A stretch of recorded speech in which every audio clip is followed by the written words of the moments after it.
څلورمه دعا روایت یې راوړی دی د عبدالله بن مسعود رضی الله عنه امام احمد راوړی دی وی رسول صلی الله علیه وسلم ویلی چې ما اصاب احدا قط هم ولا حزن چې کله یو سړي ته یو غم یا خفګان ورسي فقال وغه دا دعا وواړي اوس دې ته غوږ کښېږدي دا دعا رسول صلی الله علیه وسلم ښیي او پرېږدي هغه وظیفې چې هغه بې دلیلې او بې سندی 1 لاک پیرې به دا وي او 2 لاکه پیرې به دا وي او بیا به پسې وي توره چرګه حلاله کړي او بیا په جومات کې به ورسره ناست وي خوځې را خوځې به او بعض پکې وایي چې یواب ته به اسمان ته ورسره نه ګوري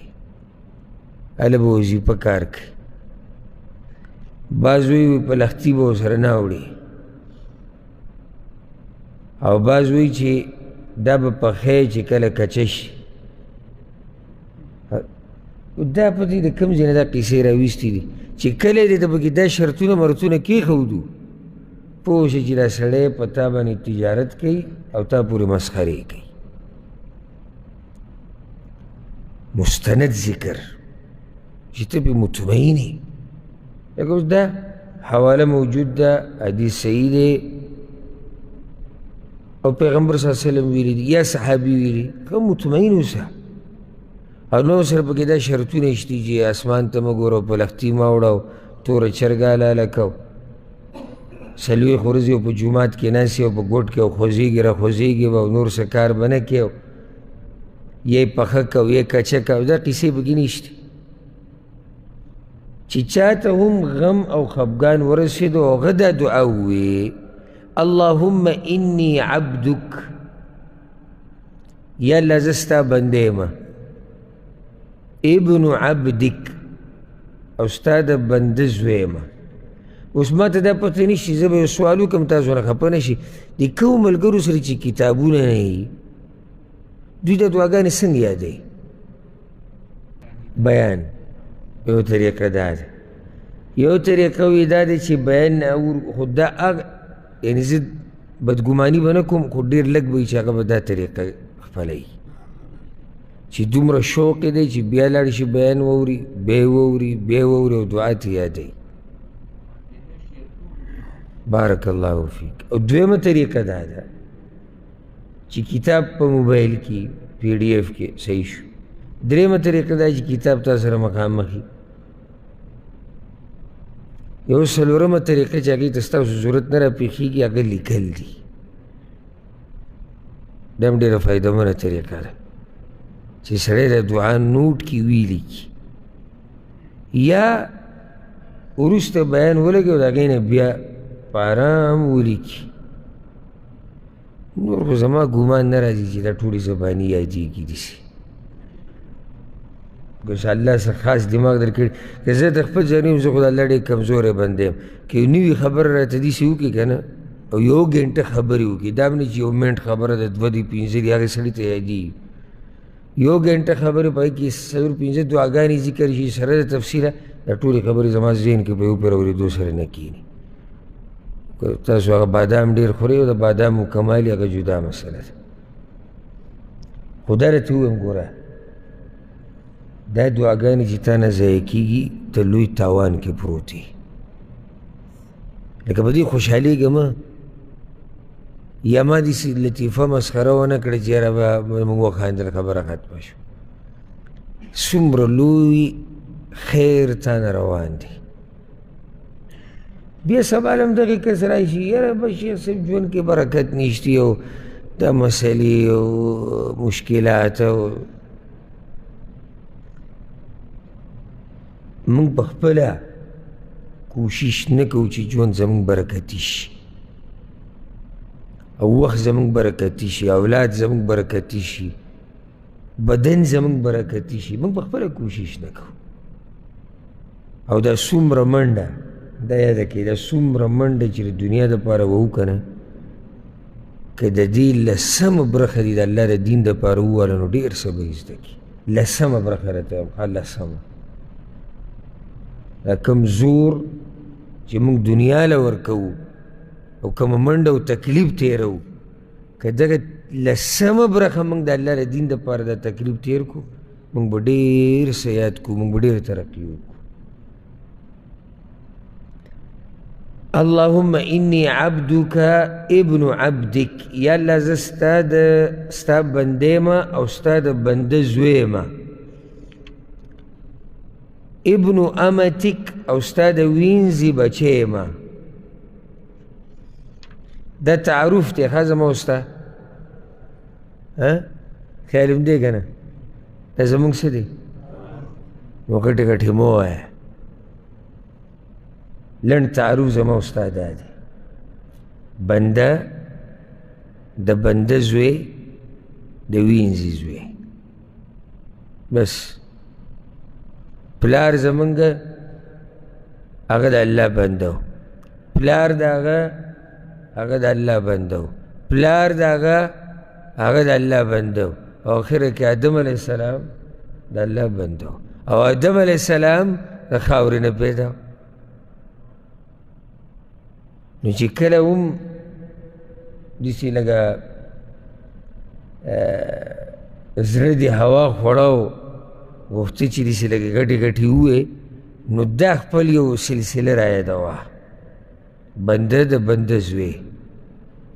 او هغه د بنده زوی، مور هغه وینځه د الله. په بندګانو د الله کې ټول محتاج دی الله ته. او دلیل پې دا دی چې دغه بره سلسله وګوره، ځکه ژوندي مور پلاره پورې به ژوندي، ځکه ډېر عمرونه ورته میلاو شوي، نیکه پورې به ژوندی، بره چی شو؟ دلیل دی په دې چې د بندګان د الله و او کې یو هم نشتي. او بیا بندګي د الله په دوه قسمه ده ګوره، یو هغه بندګي ده چې انسان یې پخپله کوي او دا بندګي مسلمان کوي. یو بندګي د الله که دی غواړي او که دی نه غواړي، خو دی د الله د زور او د باچایي لاندې، لکه کافرانو ته وګوره، دا هم د الله بندګان دي که نه؟ که بندګي د الله نه کوي خو د الله بنده دی که نه؟ څنګه د الله بنده دی؟ وی منلی دی، منلی خو مسلمان دی، داسې د الله د طاقت نه لاندې دی، ځکه یې بنده دی. چې مرګ پرې راشي دی دا مرګ ودرې نشي، بیمار شو ځان دې روغ کړي نشي، او داسې نورې ډېرې خبرې دي. نو ټول د الله د باچایي، د الله د زور لاندې دي. خو بیا په دې کې بعض بندګان هغه دي چې هغه مسلمانان مؤمنان دي، هغوی په خپله خوښه د الله بندګي کوي. نو زمونږ مشران بندگان د الله دي او من بندگان د الله دي. ناصیتی بیدک، زما تندې ستا په لاس کې دی، یعنې زما ټوله خبره ستا په لاس کې ده. زما تندې زمونږ د الله په لاس کې ده، معنی دی چې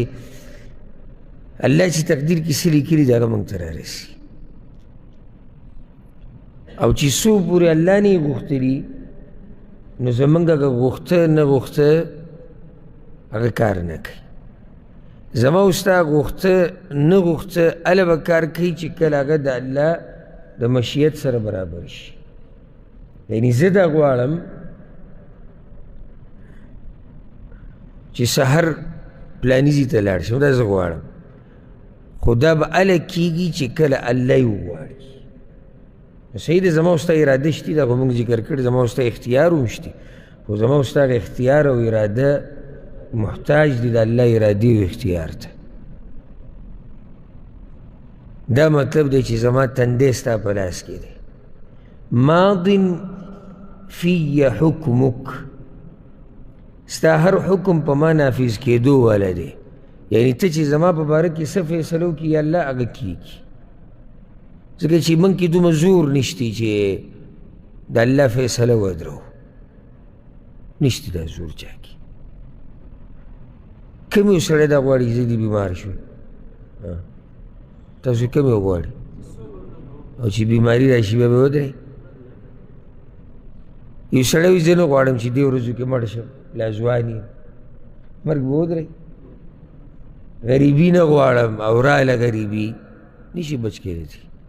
او داسې نورې ډېرې خبرې نو د الله هره فیصله نافظېدو والا ده عدل فی قضاؤک زما په باره کې ستا هره فیصله د انصاف ده اسألک بکل اسم هو لک زه ستا نه ستا په هر هغه نوم سره سوال کوم کم چې تا د ځان دپاره غوره کړی دی سمیت به نفسک کم نوم چې د ځان دپاره یې ښودی دی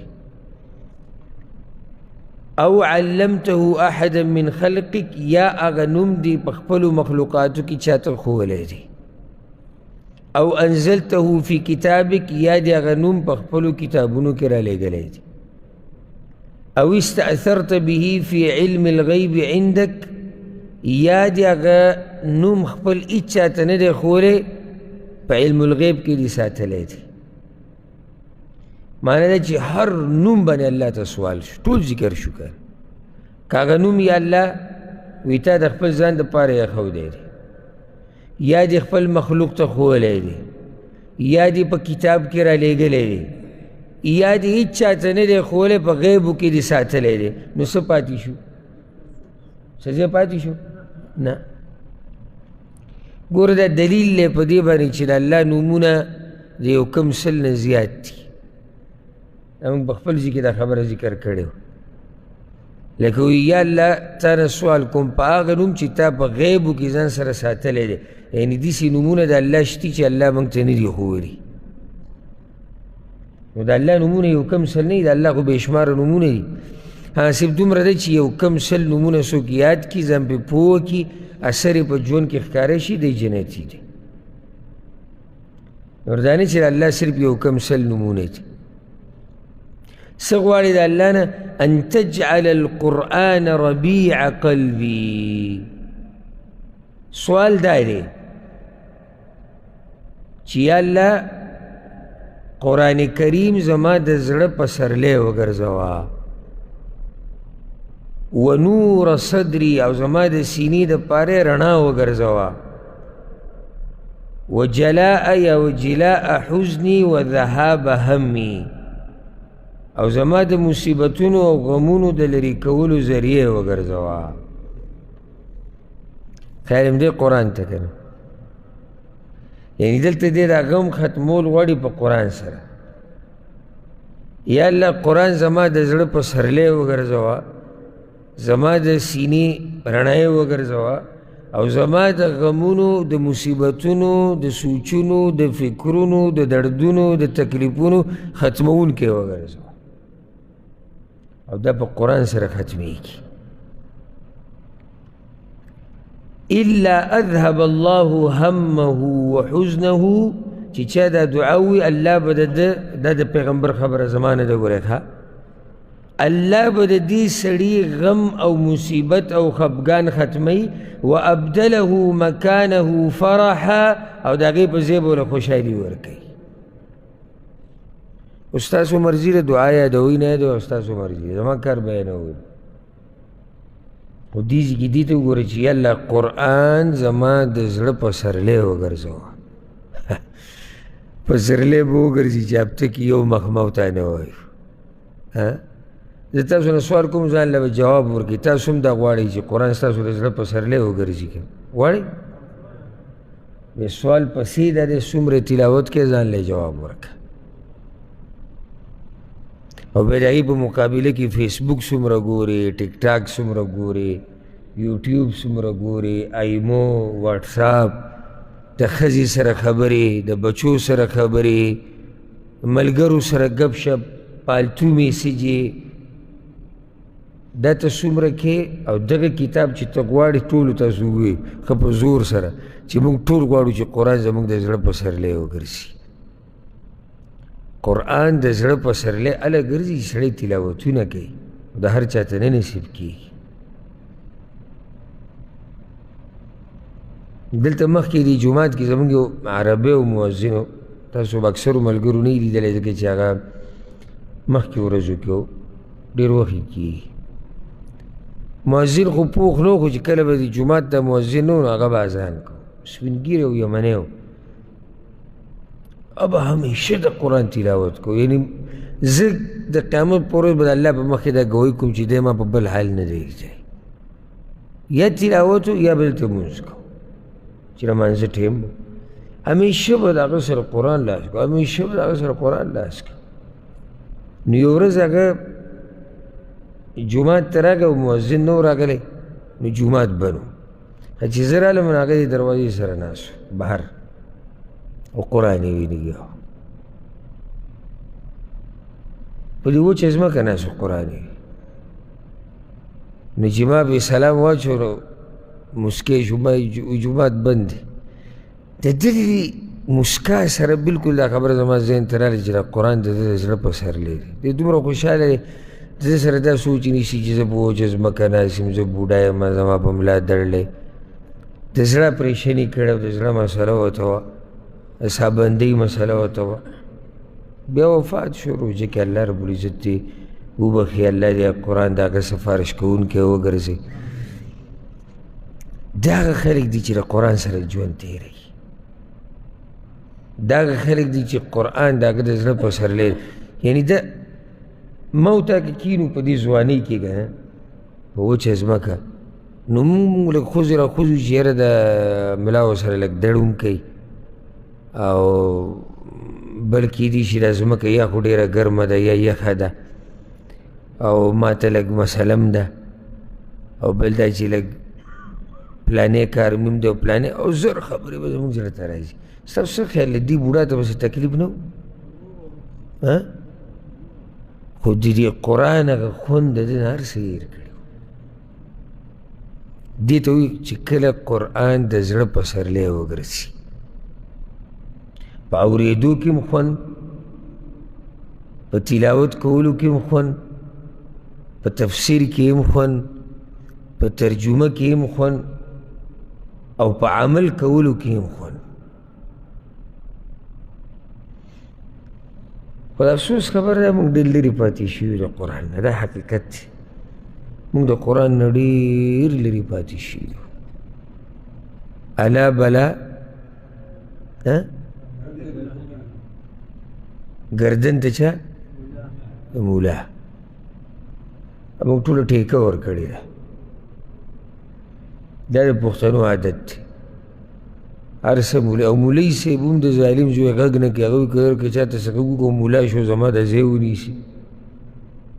که چا ته درسونه شروع کړو بیانونه، سبا له به سړی مولا شي دلته بیا ولاړي. که د قرآن تلفظ ورته وښایو سبا له به دا محراب ونیسي. زمونږ خو دقه یو مونځ کوو دلته پاکستان له خوراکونه کوو. خلک لرې پاتې شوي دي قرآن. یعنې اویا کاله عمر یې شپېته کاله دله قرآن نه ورځي. دی به الله ته به کوم مخامخ کېږي؟ زه خو دې ته حیران یم چې اویا کالو سړی مړ شي که نه، او د اتیاو د شپېتو، او الله دې تپوس وکړي چې پلاني ستا خو دا ګیرم سپینه شوې ده ویښته، هسې څه دې حال و د قرآن سره؟ دی ورته وایي چې الله ما خو نه دی ویلی. او به دقه سپین ګیرې دومره ټیټ مزدوریانې کړي دي که نه، او دومره منډې په دنیا پسې والي، او چې د قرآن خبر راغلی ماله نه راځي. ښه بعضو ته چې ووایي چې د قرآن تلاوت وکړه،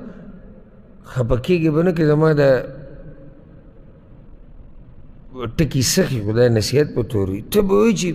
بس سمه پهلواني به ورسره کوې را پرځې به نه نه نه نه نه بس او بس مخ به سور شي او بلډ پریشر به هاي شي. لکه قرآن د الله دی، ته مسلمان یې، زه مسلمان یم، راوالی آیت به ترې ووایه.